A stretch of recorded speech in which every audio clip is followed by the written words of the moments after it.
হুজুর আমার নাম মলি আমার ওয়ালা করে দেখতেছে। কে ডাকতেছে? কে বলছিল? আলী। আলী? আলীর একজন ডাকে নিয়ে আয় তো।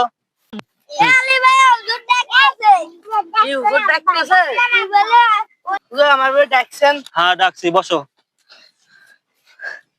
অলি কো? হুজুর অলি এনে বসো।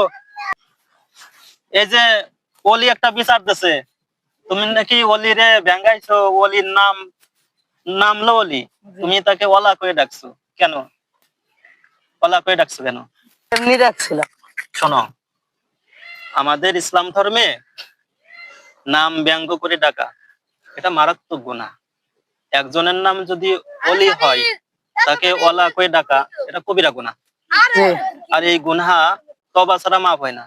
আর যদি তুমি যাকে ডাকছো সে যদি তোমাকে সে চাই মাফ করে দেয়, তাহলে পরে মাফ। আর সে জি। যদি মনে কষ্ট পায়, তাহলে কিন্তু এটা মাফ হয় না। সে তো তোমার সাথে বড়, সে তো ভুল করেই বসছে না। তুমি কি তাকে ক্ষমার দিকে দেখতেছো যে না? ক্ষমা করে দিলাম। তুমি কি তাকে ক্ষমা করে দিলে? হ্যাঁ, মাশাআল্লাহ, আলহামদুলিল্লাহ। তুমি কি বলতেছো? তোমার কি ভুল হয়েছে? তুমি কি ভুল স্বীকার করতেছো? জি, আমার ভুল হয়েছে। তাই কি এভাবে কি ভবিষ্যতে করা যাবে? না, পরবর্তীতে আর করা যাবে না। করা যাবে না। তা আমরা এখান থেকে সচেতন হই, আমরা মানুষকে নাম ব্যঙ্গ করে ডাকবো না। ভিডিও ভালো লাগলে আপনারা সবাই চ্যানেলটি সাবস্ক্রাইব করে পাশে থাকবেন। পরবর্তী ভিডিও, ভালো ভালো ভিডিও যাতে আপনাদের উপহার দিতে পারি। সবাই ভালো থাকবেন, সুস্থ থাকবেন। আসসালামু আলাইকুম ওয়া রাহমাতুল্লাহ।